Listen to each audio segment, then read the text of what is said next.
Bonjour à tous, content de vous retrouver aujourd'hui pour une nouvelle vidéo terminale sur la méthode pour faire un vecteur vitesse. Attention, il existe deux méthodes. Une que vous avez dû voir en seconde qui est la méthode qu'on appelle celle du point actuel et la méthode du coup de terminale qu'on appelle la méthode du point centré. Dans les deux cas, les deux techniques sont bonnes. Simplement, celle que je vais vous apprendre aujourd'hui, la méthode centrée, qui est celle qu'on est censé vous apprendre du coup en terminale, est la méthode la plus précise. Et étant plus précise, du coup évidemment d'un point de vue expérimental, ça prend tout son sens, vous imaginez bien. Donc je vous montre la méthode centrée, qui n'est pas celle du point actuel qu'on vous a montré en seconde. Donc faites attention à ça, il y a quelques petites différences, mais vous allez voir, c'est vraiment pas difficile. Et même sur le principe, vous allez voir, il n'y a rien de très difficile du tout. On vous donne une chronophotographie. Cette chronophotographie, peu importe, je vais faire un mouvement accéléré. Comment je vais voir qu'il est accéléré?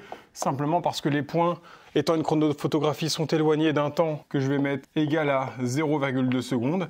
Et ce temps est le même à chaque fois. Sauf que, à chaque fois, vous le voyez bien, je fais une distance qui est de plus en plus grande. Et comme je fais une distance de plus en plus grande, évidemment, je vais de plus en plus vite. Si, par exemple, je vous demande deux choses, le vecteur vitesse au point 2 et le vecteur vitesse au point 3. Alors comment, du coup, ça va se traduire? Ça va se traduire par deux vecteurs qui, évidemment, dont le vecteur 3 va être plus grand que le vecteur 2. Ça vous imaginez bien, puisque ça va plus vite. Et comment on fait, finalement, pour avoir ce vecteur? Le principe est simple. Il vous faut, à chaque fois, en fait, regarder les deux points qui encadrent le point en question. Donc ça, c'est le point 2. Je vais donc regarder le point 1 et le point 3. Si je veux une vitesse, il me faut une distance. Quelle distance je vais regarder? Bien sûr, je vais regarder la distance entre le point 1 et le point 3. Pour ça, tout simplement, je prends une règle. À la règle, sur un dessin, je mesure combien ça fait. Je vous dis ça à la louche, là, pour la vidéo. Bien évidemment, vous, sur un exercice, vous mesurez à la règle et vous regardez exactement combien ça fait. Disons que ça mesure 30 cm. Attention, ces 30 cm ne sont pas les 30 cm dans la réalité. Il y a peu de chances pour que ce soit le cas. Il est très probable du coup que ces 30 cm sur le schéma soient en réalité peut-être quelques mètres dans la réalité. Comment je fais pour savoir? Il me faut une échelle de position. Donc cette échelle vous sera donnée au bac et dans n'importe quel exercice, puisqu'a priori vous ne faites pas ce que vous voulez bien sûr. Donc cette échelle, les trois quarts du temps, on vous la donne sous cette forme-là. 1 cm sur le schéma, c'est en fait dans la réalité 2 mètres. Voilà. Et à ce moment-là, vous avez 30 cm. Donc combien ça représente en distance? Alors je vais peut-être mettre 0,2 mètres. Je pense que la vitesse va être un petit peu grande sinon. Donc 1 cm sur le schéma, c'est 0,2 mètres dans la réalité. Mais moi j'ai 30 cm, donc combien ça fait dans la réalité? Vous voyez que vous avez la naissance d'un produit en croix. Bon, produit en croix pas très compliqué puisque 30 fois 0,2 divisé par 1, c'est quelque chose que vous faites bien sûr de tête, j'espère. Donc 30 fois 2, ça fait 6, ça fait 6 mètres tout ça. Donc en réalité, cette distance 1, 3, que je vais noter ici, D1, 3, est égale à 6 mètres. Comme vous le savez, quand vous voulez une vitesse, il nous faut une durée. Cette durée, ça tombe bien, je l'ai, c'est delta t égale non pas 0,2 secondes, mais 0,4 secondes, puisque la distance entre 1 et 3 correspond bien sûr à la durée qui s'est écoulée entre 1 et 3. Et combien de temps s'est écoulé entre 1 et 3? Il s'est écoulé delta t plus delta t, donc 2 delta t. Quand vous voulez la vitesse, faites attention à ça, la vitesse au point 2 ici, ce sera donc la distance entre 1 et 3 divisée par 2 delta t. Et non pas un seul delta t. C'est ça la grosse différence en plus de ce qu'il y avait déjà sur la technique de seconde. Une fois que vous avez ça, vous faites 6 divisé par 2 fois 0,2. 0,2 fois 2, ça fait 0,4. Vous divisez 6 par 0,4, ça fait 3 divisé par 0,2. 3 sur 2, ça fait 1,5, donc ça fait 15 mètres seconde moins 1. Hop, je vous efface ce qui est en dessous. Donc ça, c'est votre vitesse. 15 mètres seconde moins 1. Je vous l'encadre ici. Ça, c'est la vitesse réelle.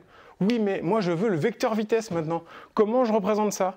Il me faut une nouvelle échelle. Attention, l'échelle que je vous ai donnée ici n'est plus bonne. L'échelle qui était ici était une échelle de position. Quand je veux représenter un vecteur vitesse, il me faut donc une échelle de vitesse. Cette échelle de vitesse, pareil, là il y a deux possibilités. Soit on vous la donne, soit on vous demande d'en trouver une cohérente. Ça arrive aussi régulièrement. Allez, par exemple, je vous demande d'en trouver une cohérente. Qu'est-ce que je vais faire? Je vais peut-être pas représenter un vecteur d'un seul centimètre, donc je vais peut-être pas mettre 1 centimètre sur mon schéma, ce sera 15 mètres seconde moins 1, ce serait bizarre. Parce que dans ce cas-là, mon vecteur fait 1 centimètre. J'essaye de faire en sorte qu'il fasse, je sais pas, par exemple 3, 4, 5 centimètres par exemple. Donc je peux dire 1 centimètre dans la vraie vie, c'est en fait 3 mètres par seconde. Dans ces cas-là, moi j'ai 15 mètres par seconde à mettre, 1 centimètre sur le schéma, ce sera donc 3 mètres par seconde, donc 15 mètres par seconde, ce sera 15 fois 1 divisé par 3, c'est-à-dire 5 cm. Et donc, attention, d'où vous partez? N'oubliez pas, je cherche depuis le début le vecteur vitesse 2. Ce n'est pas parce que j'ai regardé le point 1 et le point 3 que je vais avoir des informations dessus. Je vais avoir une information sur le point 2. Et cette information, c'est donc que je vais faire un vecteur qui va en ligne droite, qui fait 5 cm, et du coup que je vais mettre ici avec la légende V2. Voilà comment on fait pour avoir un vecteur vitesse au point 2.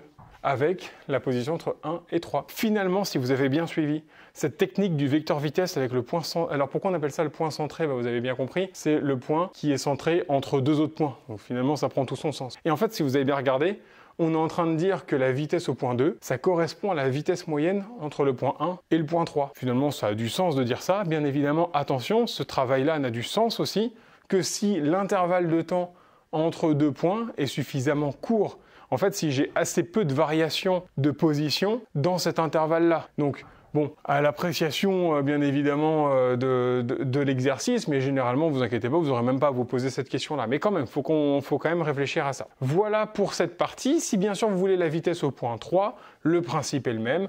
Vous regardez le segment 2, 4. Cette fois-ci, vous voyez qu'il est beaucoup plus long. Je le mesure.